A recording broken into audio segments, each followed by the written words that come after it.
ये एक ऐसा समय है जब आपके पास समय ही समय है, लेकिन जब कोई चीज जरूरत से ज्यादा होती है तब उसका ठीक से इस्तेमाल नहीं हो पाता। और शायद ऐसा ही कुछ आपके साथ भी हो रहा है। जो समय का मोल समझते हैं, समय उन्हें अनमोल बना देता है। एक टॉपर से पूछा गया कि आप कितनी देर पढ़ाई करते हैं। उसने जवाब दिया, जब तक मेरे हर दिन का बनाया गया गोल पूरा ना हो, फिर चाहे उस गोल को पूरा करने में अगली सुबह का सूरज ही क्यों ना निकल आए। इसी तरह आपको भी अपने हर दिन का एक गोल सेट करना होगा, अपनी इच्छा शक्ति को मजबूत करना होगा, खुद को इतना मजबूत करना होगा कि चाहे कितना भी डिस्टरबेंस हो, किसी भी हाल में अपने गोल को पूरा करना है। जरा सोचकर बताओ कि तुम्हारे आज के दिन भर का क्या गोल है, या फिर ये दिन भी ऐसे ही बिना प्लानिंग के गुजर जाने वाला है। अगर आपका भी कोई प्लान या कोई गोल नहीं था तो मैंने आपको सबसे काम की चीज वीडियो की शुरुआत में ही बता दी है। अब बस आपको उस पर अमल करना है। किसी ने क्या खूब कहा है, अगर मेहनत आदत बन जाए तो कामयाबी मुकद्दर बन जाती है। केवल 22 वर्ष की उम्र में आईपीएस ऑफिसर बनने वाले सफीर हुसैन का कहना है कि जब भी आपको लगे कि आप चारों ओर से घिर गए हो, जब भी आपको लगे कि आपके पास कोई ऑप्शन नहीं है, उस वक्त याद रखना यही वो मोमेंट है जहां से आपकी तकदीर बदलने वाली है। एक हीरा जितना ज्यादा घिसता है उसकी कीमत उतनी ही ज्यादा होती है। अगर अभी परिस्थिति आपके खिलाफ है तो याद रखना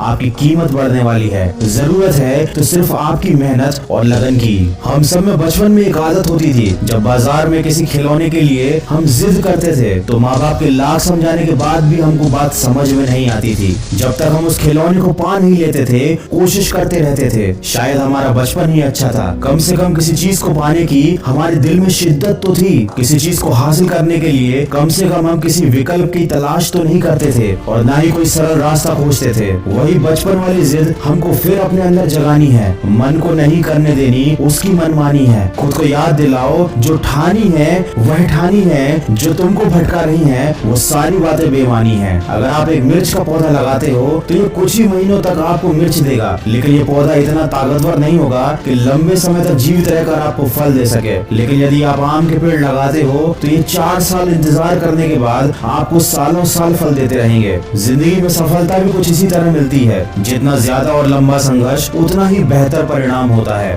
याद रखिए, बुलंद हौसले खून में होते हैं, शक्ल में नहीं। किसी की परिस्थिति और शक्ल को देखकर उसके हौसलों का अंदाजा मत लगाना। कुछ लोग शांत रहकर अपने अंदर तूफान लिए होते हैं। दोस्तों, अभी लॉकडाउन चल रहा है और सभी लोग ऐसे बैठे हुए हैं जैसे समय रुक गया हो, लेकिन याद रखिए समय रुका नहीं है, वो चलता ही जा रहा है। और मेरे यकीन कीजिए, जो इस समय जिंदगी में आगे बढ़ रहा है, जो इस समय पढ़ाई कर रहा है, वो दूसरों के मुकाबले बहुत आगे निकलता जा रहा है। माना कि ये थोड़ा सा मुश्किल है, लेकिन मुश्किल समय हर किसी की जिंदगी में आता है। लेकिन ये आपको डिसाइड करना है कि आपको इस समय से हार कर बैठना है या फिर अपनी जिद के साथ वापस उठकर खड़ा होना है। तो अपने लक्ष्य को याद कीजिए, आज के दिन का एक गोल सेट कीजिए और अपने उस गोल को तय किए समय पर कंप्लीट कीजिए, ताकि आपको दिन के अंत में अफसोस ना हो। याद रखिए, इस दुनिया में कुछ भी कर पाना असंभव नहीं है। बस आप सकारात्मक सोच के साथ अपने लक्ष्य की तरफ बढ़ते चलिए। मैं मिलूंगा आपसे अगले वीडियो में, जो आपके जीवन में सकारात्मक ऊर्जा को भर दे और आपको दिखाए एक सही दिशा। सुनते रहिए मन की आवाज।